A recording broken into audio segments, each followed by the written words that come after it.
আর্থিক স্থিতিশীলতার পথে বাধাগুলো কি, আর সেগুলো পেরোনোর উপায় বা কি? চলুন দেখি।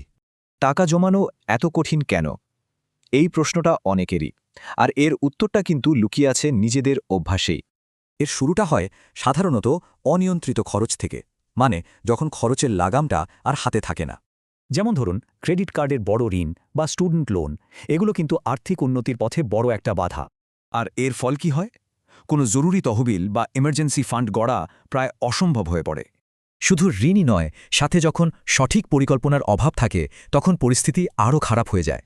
কোনো বাজেট না থাকার মানে হলো টাকা পয়সা কোথায় কিভাবে খরচ হচ্ছে তার কোনো হিসেবই নেই। তাহলে এর সমাধান কি? আসল চাবিকাঠিটা কিন্তু ধারাবাহিকতায়।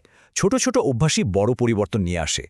এর মানে হলো রিঅ্যাক্টিভ না হয়ে প্রোঅ্যাক্টিভ হতে হবে, মানে খরচের পরে নয়, আগেই প্ল্যান করা। এই পার্থক্যটা দেখলেই বোঝা যায় একটা লক্ষ্যভিত্তিক অ্যাপ্রোচ কিভাবে আর্থিক স্থিতিশীলতা গড়তে পারে। এর জন্য কয়েকটা সহজ ধাপ আছে, যেমন একটা বাজেট বানানো, নিজের লক্ষ্য ঠিক করা আর টেকসই রুটিন তৈরি করা। এই গোছানো পদ্ধতিটাই কিন্তু ব্যক্তিগত সম্পদ আর ঋণ ম্যানেজ করার আসল উপায়। আসলে সাফল্যের জন্য বড় কোনো এককালীন পরিবর্তনের দরকার নেই, বরং ছোট ছোট ভালো অভ্যাসের ধারাবাহিকতাই আসল।